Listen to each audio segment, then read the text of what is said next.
That was me. No, just kidding. Was not me. Hi, everybody. Geoffrey Keezer here. I'm in my house here in New York, and it's really an honor to be here on Gail Boyd's show. Gail and I go back quite a ways, and yeah, I thought I'd talk a little bit today about some of the musicians that I have worked with and people that shaped my career and my life in so many positive ways. So I'll kind of start with, sort of go chronologically ish if I can. Well, I can just say quickly about my the way I grew up. I grew up in Eau Claire, Wisconsin, a kind of medium small size town. The only child of two music teachers. My mom was a classical French horn player, and my dad was a percussionist, mainly jazz drummer. So yeah, was completely surrounded by music, from a very early age, and all of my parents' friends were all musicians, and that was the scene. Got my first professional experience playing in my dad's band. Had the original generation real book. Hey, Facebook user, I don't know who you are, but what's up? Thanks for the shout out. Yeah, I mean, that was how I sort of learned how to play this music, through a variety of sort of, channels and magic and hard work and much, just the universe coming together in the right way. I was able to join Art Blakey's band in 1989. It was my first major gig.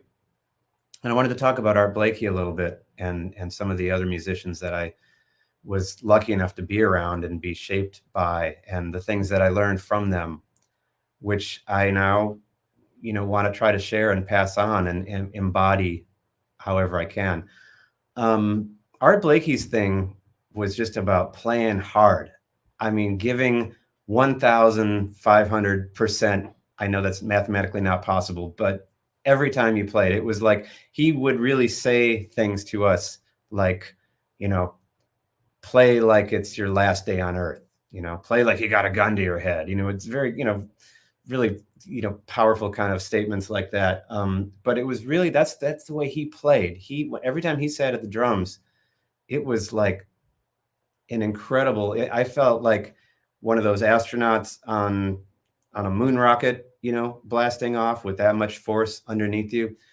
He was never loud, though. He was loud, but he never got in the way. He was a very excellent accompanist, even at the sort of extreme volumes that he played drums at. I also learned a lot from Art Blakey about getting a good balance between entertainment and entertaining and art, because sometimes, and everyone has their own recipe for that, and some people are like, I don't entertain, I just, I do my art and that's it, and that's cool. Others are more on the entertainment side of things, and it's all kind of a big show on stage, and Art, he knew how to balance that in a really healthy way. I felt the music itself was energetic and entertaining just to listen to. And then he would get up and he'd talk to the audience. He would engage. He'd break that fourth wall, which I find really, really important to do in my own music, in my own stage presentation. He was also really good at reading the audience. He could look out in the audience and see if they were, getting antsy, if we played too many new tunes or something, like they wanted to hear the hits. He'd say, okay, Moanin', boom, or Blues March or something like that. He would always be able to gauge kind of the needs of the audience in whatever particular venue we were in. And he just had that big, giant beat. That beat, you can hear it on the records. It pops right off the records. You can even listen to it on YouTube, and you can just hear the power and just the swing factor, that beat got itself just written into my cells, just stitched into my DNA. And even 30 something years later, I can still feel that. beat in me when I play, and when I play with other drummers. And sometimes drummers, they'll be really creative and really interesting, but a little bit on the lighter side, and it just is frustrating. I'm just like, come on, man, just can you stomp on it a little bit? I gotta, I need to feel that thing. And he also used to say, I'm looking at my notes over here off camera, but he also say, if you're going to make a mistake, make it loud, so you don't make it the next time. But commit. The idea of committing, really, to what you're playing, even if it's wrong, but just do it. The next major gig I had was with the trumpet player Art Farmer from 1991 to about 1995, and he was a very different kind of gig. It was much more like playing maybe with a vocalist in terms of the approach to accompanying. It was more delicate. It was not that all vocalists are delicate, but it required more kind of intricate kind of comping. It wasn't all just about the power and volume and the beat. It was a lot more about, like, how do I give Art Farmer a nice setting to play in, it was one thing I got from Art Farmer. Again, I spent about 5 years in his band. He was always looking ahead. He did all his stuff that he did historically, back in the day, and he would play certain tunes. He still played I Remember Clifford by Benny Golson. He played that every night. He would play songs like Soul Eyes by Mel Waldron. He'd play a couple of Horace Silver tunes, but he was really always looking for new material. So he would ask the younger musicians in the band to write him tunes. So we would write tunes. Like, I wrote about half a dozen tunes for Art, and he would play them. He played everything. He played them on the gigs. He recorded tunes of mine and tunes by Ron Blake and Tom Harrell and Kenny Davis and different people that came through the band. Always on the lookout for new sounds, and he was a very nice guy, very soft-spoken, nice guy. Again, personality, very different kind of personality from Art Blakey. Art was very kind of brash and, all, kind of all in all the time. And Art was kind of quiet. You never always knew what he was thinking, but I figured he kept calling me. I must have been doing something right, because he kept, calling me back for gigs. Another musician that is just a hero of mine, that followed Art Farmer's gig a few years down the road, was Ray Brown. I played in Ray Brown's trio for 3 years, from 1997 to just the beginning of 2000. Ray Brown was the first musician that I worked with that I knew that, without using the word brand, he delineated the idea of having a brand as a musician. Because I remember we were in the car coming back from a gig. I think it was from Jazz Alley one night in Seattle, and we were talking about other kinds of music, and we were there was some hip hop on the radio, and I said, Ray, you ever think about doing other stuff? And Ray said, Jeff, he said, at this point in my career, and I think Ray was about 65, 66 or 7 years old. He said, people want to hear a certain thing. When people come to a Ray Brown show, they want to hear Ray Brown do the thing that they know. He says, at this point, I'm not going to do something completely different, So the idea of creating a sound and a brand and a concept that people are familiar with and learn to love and identify as your thing, So that was what Ray was very much into. And he wrote all the arrangements too. It was Ray's band, Ray's charts, Ray's tunes, Ray's sound, and I did my best to fit in with it.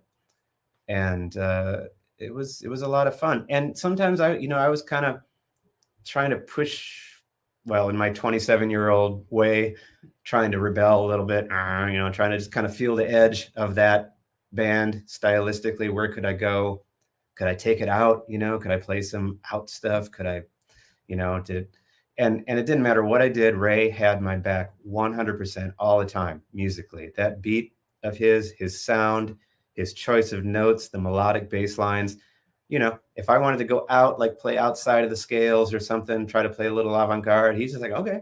He just went there with me, you know. It didn't matter to him. There was nothing I could play that could throw him off in any way, you know. It 100%, you know, one of the really the greatest bass player I ever played with, and for so many great reasons, and so grateful to have had that experience.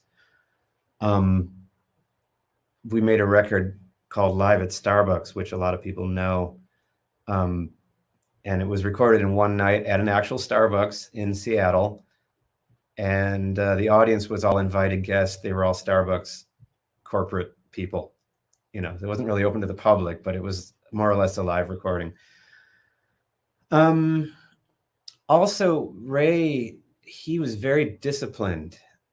And he had a routine. The idea of having a discipline, or having discipline and having a routine as a traveling musician on the road was something that it made an impression on me, because Ray, no matter where we were in the world on the road, he'd always get up about 6 a.m, make his calls. You know, he'd call. I mean, we had an agent, but he really did most of it himself. He was just calling venues for like 2 or 3 hours every day in the morning. And then he would go out and play a round of golf, have some lunch, come home and take a nap, and get up and play the gig at night. And that was his routine day after day. But it worked for him, and it was very disciplined. He wasn't all over the place, you know. And the next musician that made a real big impression on me, and continues to, still to this day, is Diane Reeves. Let me talk about Diane Reeves. What an incredible, incredible voice. I never got to play with John Coltrane, you know, but I played with Freddie Hubbard one time, maybe 2 times. But Diane puts that energy out there. She's like you know, what I imagine being on stage with Coltrane would have felt like, you know, just that incredible force and energy. We were doing a gig one time, and she has a song on a record of hers called Good Day. Today's Gonna Be a Good Day. And on the record is Russell Malone playing kind of like some country blues guitar kind of stuff. And it's super happening, but it's like, it's a real guitaristic kind of thing. And Diane sings over, it's kind of a, you know, gospel-y kind of tent, you know, thing. And we were on the gig, and we didn't have guitar on the gig, so it was just me, like on a Rhodes. And she goes, yeah, do that, you know, play that intro like Russell plays. And I went, oh my gosh, I don't really, you know, I'm looking at the piano going, I don't really know how to do that. And I said, you know, Diane, I don't know. I'm sorry, but this isn't really my bag. And she just laughed, and she looked at me and she goes, Jeff, man, it's just a song. You know, it's just a tune, man. Just play. I went, oh, well, all right, you know. And I did my best, but it was just that idea, like, don't get the message, the takeaway from it. You know, the message I got from that real brief interaction, that one sentence sort of thing that wiped out my whole, you know, idea that I couldn't do it. You know, she's like, it's just a song. And I thought to myself, well, I'm going to make it work and use whatever resources I have. I mean, okay, it's blues. I can play the blues. I know how to do that. It's got a beat to it. I've got a beat. I know how to play a blues with a beat. So, you know, like, it was like, Jeff, get over yourself, get over your hangups and just play the music. And I was like, yes, great. Love it. Will do. Another musician that made a really big impression. I will come back and answer some of these. I love the comments that are popping up, and I'll maybe, when I get finished, I've got a few more musicians I want to talk about, and then I'll go through some of the questions on here. But Jim Hall, the guitarist Jim Hall, beautiful, beautiful human being, really, really creative, thinker, deep thinker kind of musician, you know. Jim's whole thing, and it took me a while to figure out what he wanted, because he didn't hire me and say, you know, here's the list of what I want you to do. You know, Here's the 10 points. This is, how you play with Jim Hall. It was just duet. Here you go. Get up on stage. He hired me. The first thing we did together was a week at the Village Vanguard duo. And I went, okay, great. I've never played with Jim Hall before. I've heard some of the records, obviously. I did my homework, as I do always with anyone I'm playing with. I try to learn their music as much, learn but as much about their music and as many of their tunes as I can.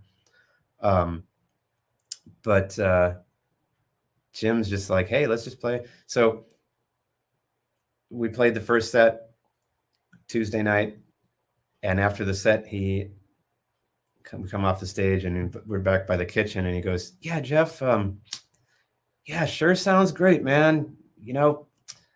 Really dig what you're doing, but maybe you could just thin it out a little bit, just back off a little. I went, oh, okay. I guess I was overplaying, So next set, I tried to play less. I tried to back off. Same comment, rephrased. Said, yeah, man, yeah, really sound great, man. Maybe tomorrow we can find a way to leave a little more space, Oh, okay. All right. More space. Okay, cool. Came back Wednesday night. Same thing. I tried to leave more space. Jim still wanted more space. He wanted me to play less and less and less. And he kept asking over and over in different ways, as if to find a way to get, to drive the message home, but without ever being mean about it. He was just really, really complimentary. Yeah, man, really basically like what you're doing, but I just need to hear myself a little bit better. So, and after about 3 nights of this, I'm going home. I'm tearing my hair out going, what am I doing wrong here? What is it he wants? What am I not, and I'm realizing, okay, I'm still approaching the piano, pianistically. I'm trying to do everything, do stuff with my left hand, do stuff with my right hand, play chords, play lines, play bass lines, play, and I realized finally, he didn't want any of that. He didn't want anything pianistic. He hired a piano player, but he didn't want me to sound like a piano player.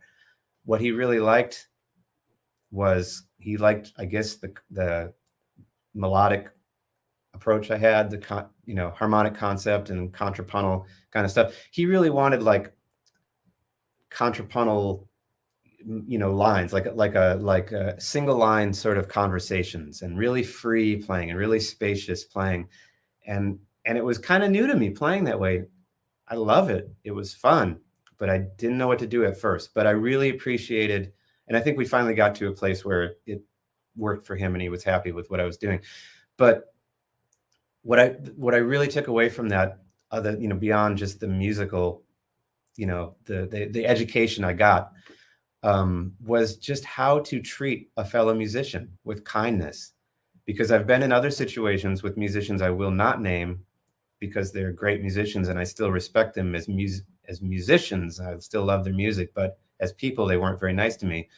Where that wasn't the case, there wasn't that consideration taken for hey, you're a human being. Let me find a way to ask you for what I want and still be nice. So I really appreciated that. Similarly, when I met Herbie Hancock, and this is the last musician I'm going to talk about right now, although there's been many others who have imparted many great things that I've, taken with me. But I first met Herbie Hancock when I was 18, and I met him at the Blue Note. He was playing with this trio with Buster Williams and Al Foster. And I said, man, I got to get right up there. As soon as he walks off the stage, this is my only chance to talk to Herbie. I'm going to catch him before, because that from the piano to the stairs to the dressing room is about 5 paces. And if you want to, catch him, you got to catch him right there. So he walks down off the stage. I had no idea what kind of personality Herbie had. I didn't know whether he was going to brush me off or what. And I said, Mr. Hancock, I'm Geoff Keezer. I'm a piano player. Can I ask you just 3 really quick questions? And he goes, oh yeah, sure. And really? Yeah, what? Yeah. So I go, okay, I had him ready. I said, okay, what is the real chords on the last 4 bars of Dolphin Dance? What are the real the chord changes there. And what's the real turnaround on Footprints? The song by Wayne Shorter. And third, what is that voicing on I the Hurricane, that that chord? And he goes, oh, wait, here. And he takes me up on stage and sits back down at the piano. And he'd only been off stage for about 4 minutes. And people, you know how it is, it's crowded. People are paying their tabs and getting up and leaving and putting their coats on and stuff. Herbie just walks right back up on stage, sits down at the piano. I'm standing next to him, and he starts showing me all this stuff and explaining. And for, he shows me Delphin notes. It's like, E flat sus. It's an A flat diminished with a major 7 over E flat, or A flat diminished 9 over E flat. And then the third chord is an A flat major 7 sharp 5 with the E flat in the bass. Right? I'm getting a little bit technical here, but I wanted to, just show you what he showed me. And then he says, yeah, I had a hurricane. Yeah. What I was doing, he said back in those days, and he's talking about the 60s. He said, I lived in this building, an apartment building in New York. And I used to just sit at the piano all day and just look at it sometimes and just experiment and guess how things would sound, sometimes just by looking at the piano visually. And he said, I was messing around with diminished chords one day and I stacked them up. I took an F diminished chord and then I put a G diminished chord on top. And I guess my hands are getting a little bit out of the range, but I put an A, you can hear that, an A diminished chord on top of that. So triple diminished chord. And then he said, I started pulling out notes out of each one. So he said, I took the A flat and the D from the F diminished chord. I took the G, B flat, C sharp, or D flat from the G diminished chord, and just that F sharp from the A diminished. And that's the sound. Then you put that on the bottom, the F and the C on the bottom. So, he gave me a full, like a 10-minute private lesson. No money, didn't charge me anything, no ego. It wasn't like, hey kid, these are my secrets, you know what I mean? And so that really, still to this day, I'm still blown away by that. And I feel like anytime anybody asks me after a gig what I played, if I can remember what I played or has any questions about anything I do, I try to duplicate that experience for that person, because I'm like, look, Herbie did this for me. Chick Corea was the same way. Chick would just sit down right at the, at the piano, right on stage, and just show you stuff, listen to you play back for you, just completely egoless, incredible. So those are my stories.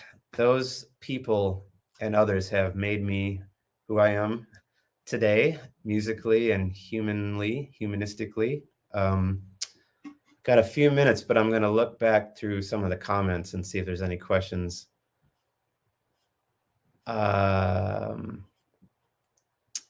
Let's see. Yes, Diane Reeves, incredible. Yeah, so I mean, that's really it. I can tell you a little bit about what I'm working on quickly. I didn't make any records during, the first 2 years of COVID, but I did do a project recently. And I really wanted to just get together and get in the studio without too much fuss, without too much preparation, although I did make some charts. I wrote some new tunes, but they're not super, super hard, I wanted to get together with some friends and just make some good music. And I'm calling the record Playdate, because I have a 4-year-old, and we're always talking as parents about getting our kids together for play dates, mostly outside now, but the record's going to be called Playdate. It features Shedrick Mitchell on organ. I've never done a record with piano and organ before, and I thought that would be fun.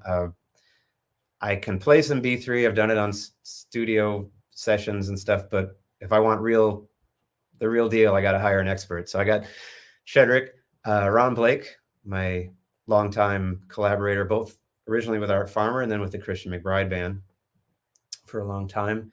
Ron Blake on sax, Richie Goods on bass, who's my neighbor up here in upstate New York. Kendrick Scott on drums, and a young guitarist named Ayushi Karnik, and also Nir Felder on guitar as well. So that's it. We did a bunch of tunes. The record's going to come out in the fall, probably late summer, fall. And yeah, that's it. It's going to be on vinyl and download, limited CD run, but love vinyl. So that's that. Oh, and next week, if you're in New York, or it's going to be streaming as well on Thursday night.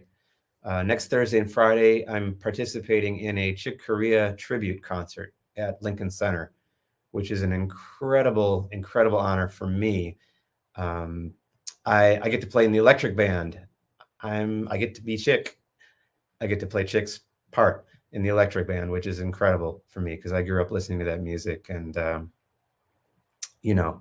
learning these arrangements. It's beyond an honor. It's huge, and I'm going to do my best and try to hang in there. So that's about it. Let me see if there's any questions. If you want to check out my website, geoffreykeezer.com. Tour dates, the ones that are still there are there. Some have been postponed, but there's a few hanging on, and we're happy for that. And I also have, can I give you one more website? openstudiojazz.com. I do piano lessons, piano courses online there, Open Studio Jazz. And that is the company that was founded by the great pianist Peter Martin. And I'm really happy to be part of the faculty on there. It's a great bunch of cats, and some really interesting courses. They've got everything from really beginning entry-level stuff to more advanced stuff, all the different instruments, everything being in between. So definitely encourage you to check that out. And yeah, thank you very much for having me. It's an honor to be here. I could maybe play 2 minutes of something. Maybe I'll do that. Play a really quick tune for you guys. This is one I always like to play, and it's composed by Stevie Wonder. It's called These Three Words, and the 3 words are probably the best 3 words you can say in the English language to someone that you love. So here it is.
Okay.